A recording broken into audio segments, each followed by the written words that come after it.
There's a lot of factors that inspired me getting into piggery farming, to be honest. One of them was I first did my homework before I started piggery farming. I visited people's farms. There are those prominent farmers that have reared pigs in different dimensions. Why did I have to do that? It's because I wanted to be sure of what I'm getting into. Number one, I had the passion. Number two, I didn't know about anything about the breeds, but all I knew I wanted to learn, and I also wanted to make money. Welcome to Ruhunde's Piggery Farm. I'm called Ruhunde Calvin, the founder of this piggery farm. It's on a piece of land, 50 by 100 here in Alusuga, Kasangati. There's a lot of factors that inspired me getting into piggery farming, to be honest. One of them was I first did my homework before I started piggery farming. I visited people's farms. There are those prominent farmers that have reared pigs in different dimensions. Why did I have to do that? It's because I wanted to be sure of what I'm getting into. Number one, I had the passion. Number two, I didn't know about anything about the breeds, but all I knew I wanted to learn, and I also wanted to make money. We've been in our piggery farming business this is our 6th year. We started around 2019. COVID came in, I had to put it to a halt. Then we picked up again around 2021. So this is our 6th year and we're enjoying the journey. Number one, you have to look at why do you want to start the piggery farm? You need to ask yourself the why question. Once you ask yourself that why question, is you have then to source for the right breeds of pigs. That is number two. Number three, the structures and housing. Do you want the normal concrete piggery structure, those that are cemented, or do you want to use the IMO system or the deep litter system, you can say? So all that factors into the factors that require you to start a piggery farm. So we love our animals, that's why we give them the best comfort possible, which is why we chose the IMO housing solution. The ideal breed for any piggery farmer to start, you should have number one, a goal in mind. What do you want to achieve at the end of the day? If you want to do breeding, then choose the Duroc, a Duroc boa. You can also add a large white, or you can also add a landrace. You can also add a CG36, which is a Canberra, for more productivity, because those are maternal lines. They'll facilitate in terms of giving you big litter sizes, but the Durocs will improve those litter sizes in terms of the quality of meat and the longevity of those piglets. You can start piggery farming even when you have 500,000 shillings. I'm talking about Uganda shillings. How? You can choose to buy, depending on the breed of pig you want, you can choose to buy either a large white and a landrace. You buy maybe a boa and a female, and then those two will start a piggery farm for you. Now the housing is another dimension. If you need the proper housing, then you have to inject in more money, because you cannot put your pigs in a housing that's not really good and professional, because the pigs will be uncomfortable and then it will hinder their growth. But not a lot of money, to be honest. We have seen people start up their piggery farms with 200,000, 300,000, 100,000 shillings from scratch, and then those pigs reproduce, and then in the long run they get a lot of profit. So but if you really want to do commercial piggery farming with proper genetics and proper breeds, you must have enough money for that, because the pig breeds, let me say, if you're buying the Canberras, or you're buying the Durocs, or you're buying the Pitrains, those breeds are really expensive. The F1s are really expensive. Even F2s are really expensive. So you must have enough money to inject in to buy such kind of breeds, and then start a good piggery journey for yourself if you want to gain. And the proper housing as well. Basically, the biggest common mistakes new pig farmers do is, I'll give you like two that I've seen over time. Number one, making no research at all before you start. If you don't make any research at all about what you're going to do, about the venture you're getting in, you're bound to making mistakes. That has happened to me before. When I was starting out, I made some mistakes, which is why I had to go back to the drawing board, and then I started making a lot of research. Then number two is starting so high. Sometimes you look at people and they call you, they're beginner farmers, they want to buy over 100 piglets. You understand? Yes, you have the money to buy 100 piglets, but you don't know nothing about pigs. You need the minimum number of pigs to start with, because you're just a beginner, you're just learning this business. You need the minimum number of pigs to begin with, but also you need to learn the dimensions of piggery before you start. So you start with large numbers, you're going to decline. Unless you have expert farmers that are helping you with that business, that have been in the business before. You start with less numbers. Yes, you'll do mistakes, but the losses won't be that much. You'll not get hurt by the losses because you've not lost that much. Do your research, number one. Number two, start with the minimum number of pigs to rear. At Ruhunde's Piggery Farm, we rear paternal lines or terminal sires. We have Durocs, and then we also have pit trains. Number one, the Durocs are very unique pig breeds. Being that they are paternal lines, their growth is really fast. They grow really fast. And then number two, they are resistant to diseases. When you hear some farms have been hit by swine, etc., and a farmer has a Duroc there, chances are out of 100, 80% chances that the Duroc will survive and other pig breeds will perish. But those are rare cases, of course. And then number three, when you look at the Duroc pig breed, it has a very unique color. When you look at it, it's so attractive. It has a very unique color, unique texture. It's lovable, and it has really moderate temperament. You can easily rear the Duroc and enjoy farming. When constructing a piggery, you have to, number one, look at land. Do you have the land to start your venture on? It might be, for us here, on a 50 by 100. Some of you have acres of land, so that is number one. Number two, the location. The location where you're going to start that business. Does the location match with your target market that you have in mind? Number three, you have to look at the breeds. Do you have in mind the right breeds to put in that piggery farm? So those are some of the factors. At Ruhunde Piggery Farm, cleanliness is very key, I would say. It's really key because it is what defines us. Besides the breeds, have you smelled anything? Of course not. You don't smell anything. Why? There's enough ventilation. The management is really good. The workers have cleaned very well. The ventilation has to be really paramount because the pigs need enough air coming in. You understand? Right now we're in a hot season, and you cannot have your pigs enclosed in spaces where they cannot get enough air and enough ventilation. And also the hygiene should be top notch because with the hot season brings in a lot of diseases, a lot of swine, a lot of this, a lot of that. Hygiene is important, yes, but also ventilation is important, and we have all that here at Ruhunde's Piggery Farm. The piggery styles are well structured, and we are looking at everything moving on really nice and smooth. Best feeding practices is, number one, you must understand your pig. That is number one. You must understand its age, you must understand the size, and you must understand the feeds that you have to give it and the ratios you have to give it. So sometimes, for example, when we are feeding our winners, those are 1.5 months to 2 months, we use different ratios mixing these feeds.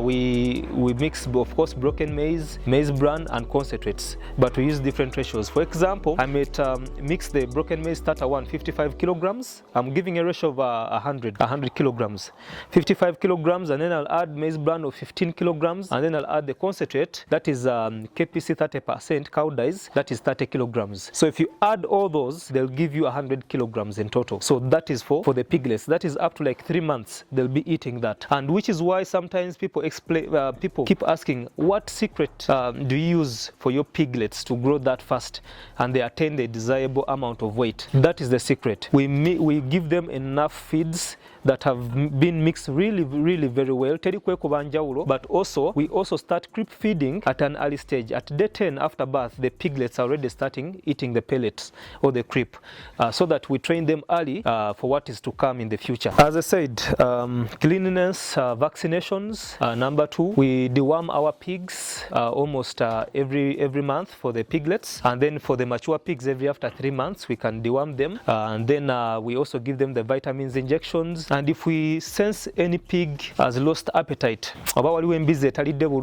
then we quickly rush to it, and then we have to check what is the problem. If it needs, we call a vet, come and check this pig. Why? We are trying to keep our hogs nice and healthy. What should farmers consider when mixing breeding stock? Number one, consider the type of pig you're bringing in. Number two, how fast does that pig grow? I'm talking about genetics now.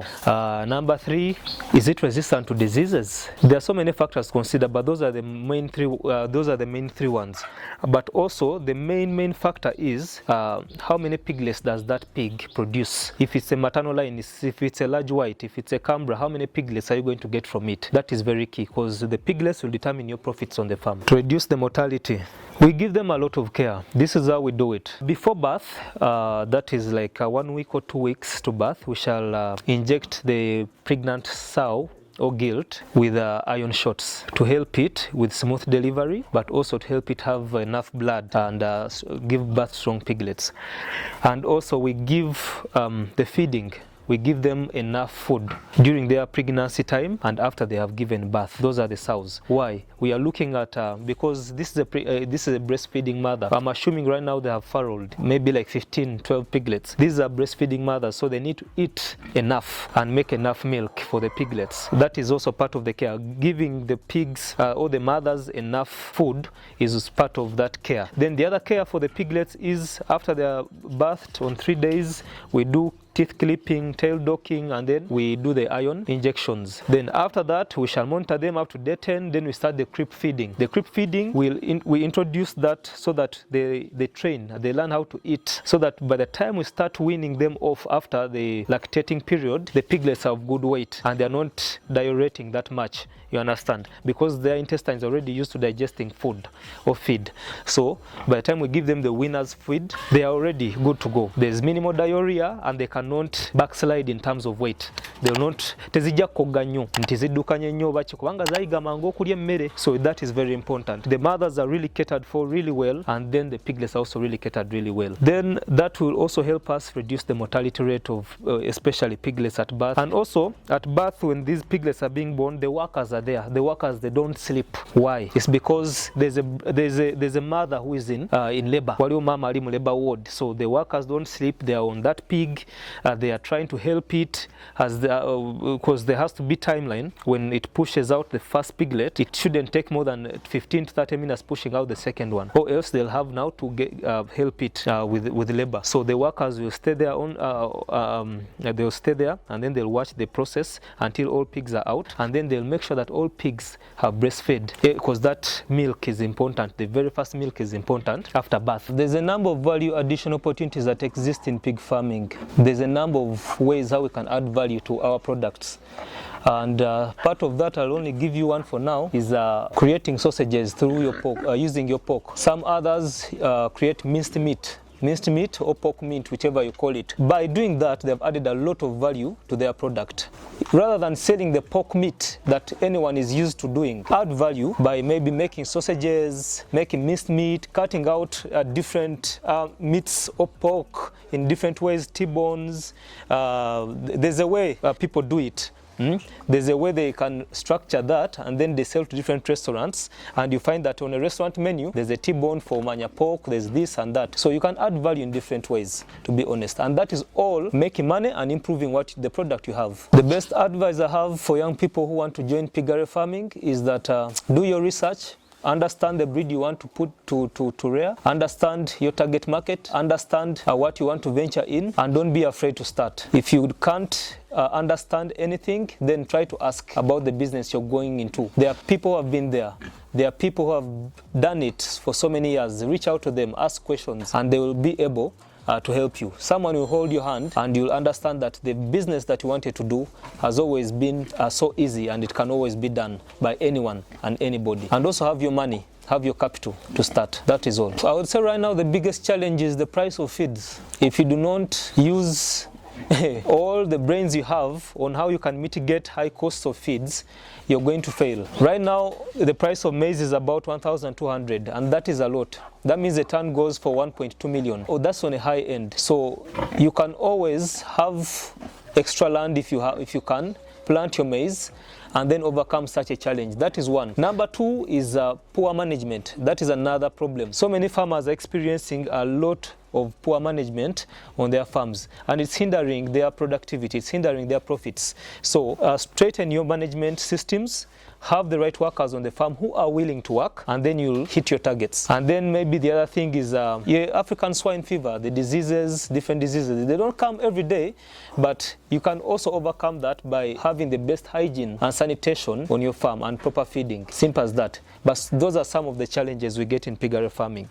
But there are no challenges that should stop you from achieving your goals if you want to be a piggery farmer. You can always overcome those challenges. There are people who have been in the game for so long, and they're willing to help you. If you don't want, you can come to me. I'll help you. Apart from understanding your market, understand what you're selling. For example, at Runde's Piggery Farm, we are breeders. We sell piglets. So I have to make sure that every season, anytime a customer comes to my farm farm and they need a piglet, there's a piglet. By that, I have maximized on my profits, number one, but I've also stayed in business. So if you don't have what to sell, then you cannot stay in business. Your customers, your clients will always go to someone else, and then you'll be losing out. That is one trick I use. I always have products on my farm. Whether they're just boas or gilts or boas mixed with gilts, there are always products on my farm. I would say the future is so bright right now because there's so many people who have joined the venture of piggery farming and they are really interested in the business. So the future is bright. There's so many people who are innovative, who are inventing new ways of farming, of doing piggery farming. They're bringing in new breeds in the country. For example, now you can see Durocs, you see Petrains, you see the Hampshire, you see the Kunekunes, you see the Tamworth, you see the Julianas, Mongolia, you see the large black. So all those are different breeds. And you'll be surprised that if you do your research in your country, those breeds are there. Just do your research. So the future is bright in Africa. If we can all join our hands as piggery farmers to better our business, the future is really bright. To our lovely youth out there, pig farming is a good business.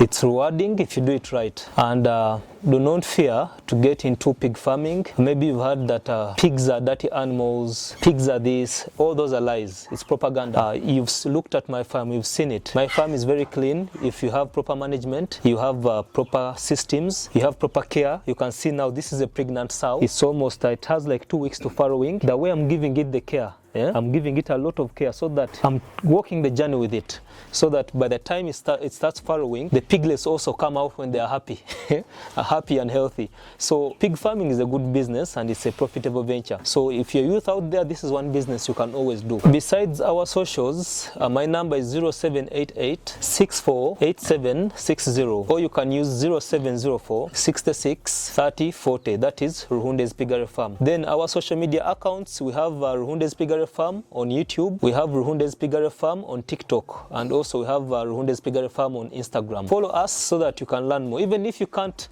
reach out to us, we always post updates about the farm. You can learn something positive. People come here for different piggery farm trainings. If you want to start piggery farm, you want to, you're a beginner farmer, you always reach out to us. You can always bring your worker here. They'll stay maybe for a month, of course at a fee. We shall tell you the fee, we shall give you a quotation, and then your farmer will stay at the farm. Your worker will stay at the farm. They will learn all the do's and the don'ts about the piggery and then what they have to do. And then after that, you will have a fully trained farmer working on your farm, and then you'll make it a booming business as well. For our viewers on Rich Harvest, thank you so much for reaching out to Ruhunde's Piggery Farm. You guys are doing a very amazing job. Thank you for being good ambassadors of different farms here in Uganda and Africa. You've brought a lot of things to light. You've brought the best farming experiences to people so that they can understand about farming in different aspects, maybe piggery, cattle farming, goat farming, whichever it is, poultry. You guys have done an amazing job. Thank you so much. And from Ruhunde's Piggery Farm to you, we love you so much.